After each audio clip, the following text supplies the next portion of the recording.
So, another funny story about Matthew as a child, which probably make a couple of jokes about. That's about the stories I have. It was, I think, my 8th birthday. And 8 is one of those funny birthdays. It's one of those birthdays where you still look forward to the event, because I think all of us know when we start getting a little bit older, people start saying happy birthday, and we're like, how old am I now? Yeah. But 8 is still a magical time for birthdays. You often get your hopes up. You have that childlike anticipation for what is going to be your thing. Well, I was looking forward to something this year, a very special item. I wanted a pocket knife. And not just any knife. I wanted a Swiss Army knife. You see, I have always been a bit of a geek. I have been a nerd. I like to tinker with things. I like to take them apart and only sometimes put them back together. And so you can imagine, on top of a little boy's desire for a pocket knife, the idea of having 20 different tools in my pocket for which to tackle the world sounded downright wonderful. And I did get one. I had my own shiny red little Swiss Army knife. And there I was holding up this wonderful 20-in-1 tool, complete with everything from a corkscrew. What does an 8-year-old do with a corkscrew? To a toothpick. Again, what's an 8-year-old do with a toothpick? Not what it's intended for. And everything else in between.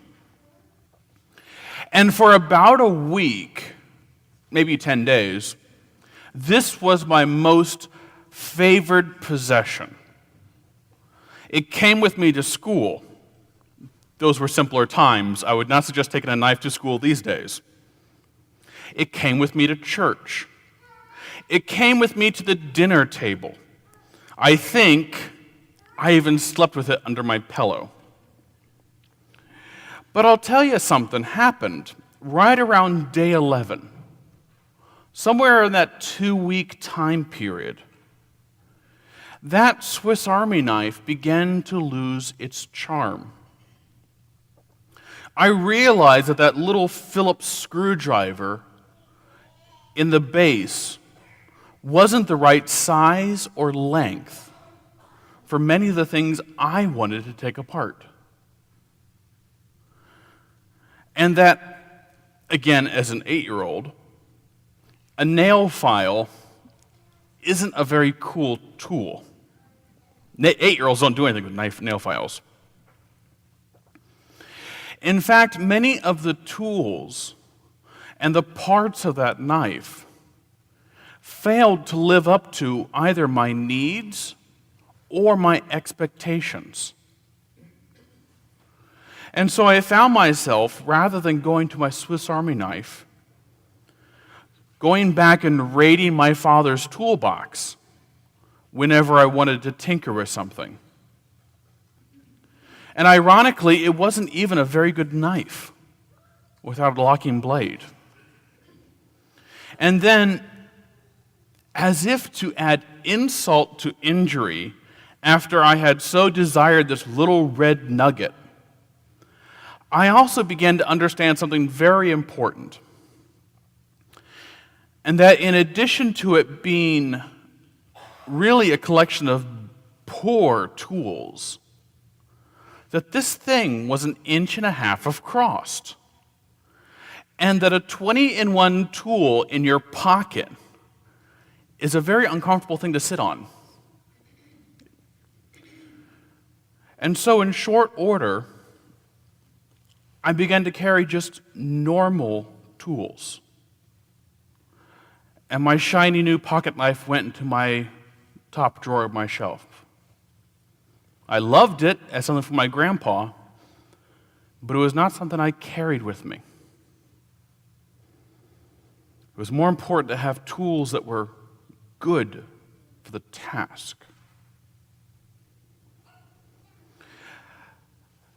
I'm going to guess a lot of us have had Swiss Army knives of one form or another, multitaskers.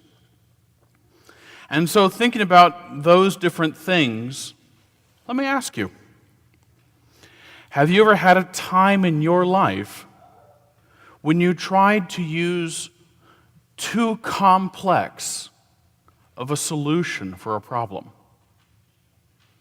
You need to turn the light switch on and you choose for a Rube Goldberg device instead. Children, ask your parents what a Rube Goldberg device is. Or at times when you overthought something or overplanned something. Something that was really quite simple, but you chose to make the mountain out of the molehill. It's actually a common experience. Most of us have had it. And when we get to the other side, when we finally find the solution, we look back and go, was that it? You see, when we get too complex, something seems to go awry. When we get too complex, we're not picking the right tool for the job. When we get too complex, we get frustrated. And our energy becomes tapped. This is much the experience the disciples must have had in our first reading. Here they are immediately after Jesus ascends to the right hand of God. And there they are standing, looking around, staring at the heavens. As the book of Acts puts it, they were looking intently.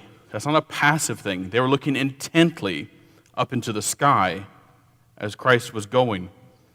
And then suddenly 2 men dressed in white stood beside them.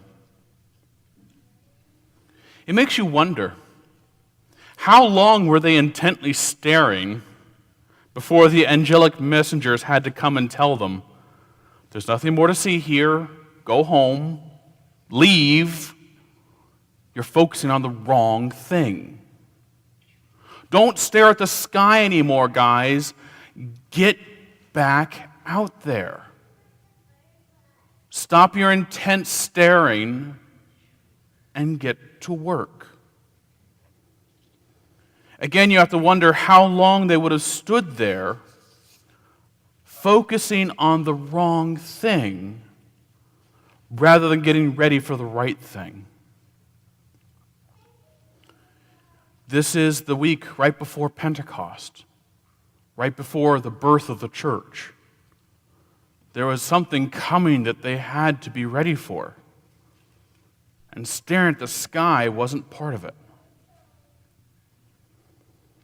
Somewhere, somehow, the disciples thought that it was still a better idea to stand there trying to discern heaven, even though Christ, their own teacher, just told them, don't try.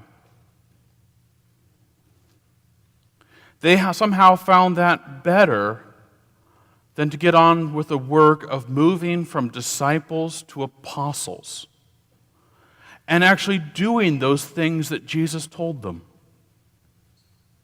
Think on that. And maybe even hear ourselves there a little bit. A temptation not to do Christ's own commands and choosing instead to follow our own whims. Sound like something we ever wrestle with?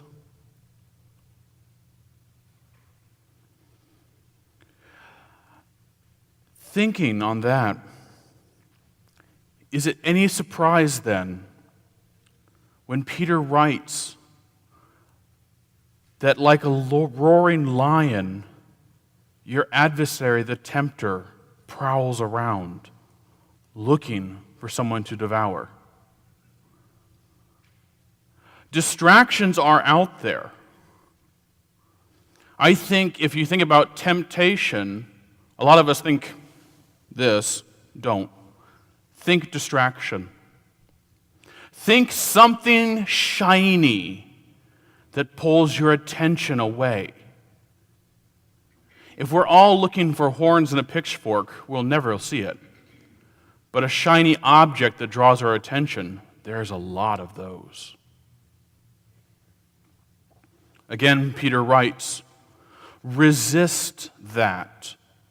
Don't give in to that, he says, but rather be steadfast in your faith. For you know that your brothers and sisters in all the world are undergoing the same kind of suffering. Think about the temptation of getting distracted, of choosing something else to get bogged down with rather than your primary goal. Think about what it means to lose your direction. There is an incredible temptation to get bogged down in the variety. Bogged down in the call of our world to somehow know everything. Just wait, I'll Google it. Bogged down in trying to be the Swiss Army knife rather than a good tool for Christ.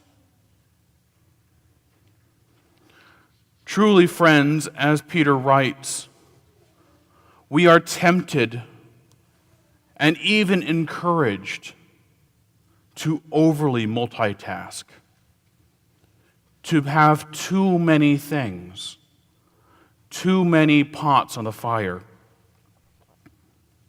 At work, if we do not have 14 concurrent projects, all of which we are supposed to be skilled in, we aren't being effective. And it continues on in our home life, doesn't it? Being drawn between this activity and that activity. Have you ever stopped and actually looked at our calendars and how full they are? And how many distractions there really are? Even good ones. Even good ones. It seems like any self-respecting American should have 14 different hobbies, civic groups, special interest meetings, and other such items. And certainly there is nothing wrong with any one or two of them.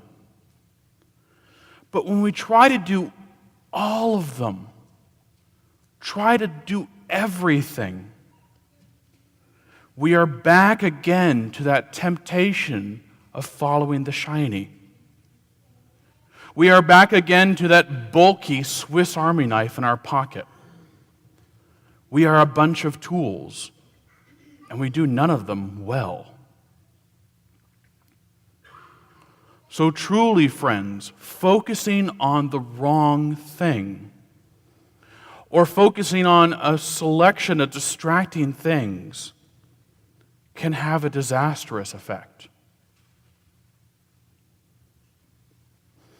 All right, you might say. I see this. I see my calendar, I know my workload, and I see this. What are we supposed to do? Well, Peter has a response for that as well. He says, "Humble yourselves, therefore, before the mighty hand of God, so that he may exalt you in due time. Cast all your anxiety on him because he cares for you. Discipline yourselves and keep alert." So first and foremost, hear that Peter understands something. When you feel like you are being asked to do too much, that feels anxious, doesn't it? When someone says, I can add another thing to your table, right? And you're going, where would I put it? I have no time. Take that anxiety and give it to God. God is willing to listen to you. God has already adopted you as his children. And what loving parent doesn't listen to the frustrations of his children? So don't try to hold on to that anxiety, but give it up. It won't do you any good. That's the first thing. Give up your anxiety because God cares for you, Peter says. And then discipline yourself. Know that you cannot do everything.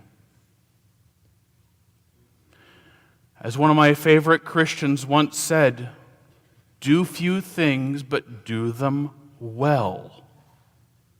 St. Francis. A good tool gets pulled out of the box.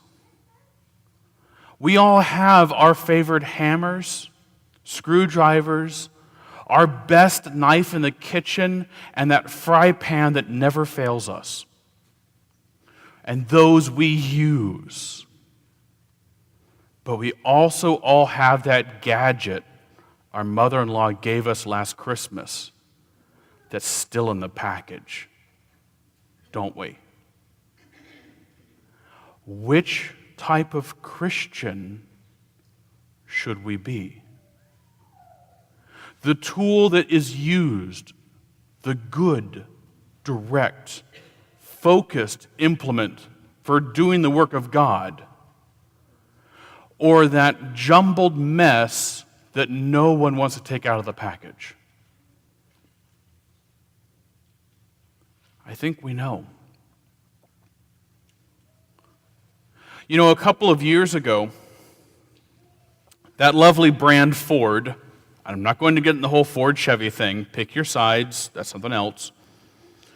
But Ford was going bankrupt quickly. The phrase was used, hemorrhaging money. That's a neat idea, isn't it? Hemorrhaging money. And what they had to do is what is called streamlining. They had to pick their focus. They had to stop making some cars. They had to look at what their core was and make that their focus. And they got down to about 6 to 8 models when they used to be making like 40.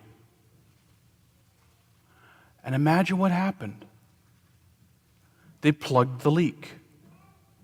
They turned it around. And now they are one of the better off American motor corporations that we have, while so many others are still struggling.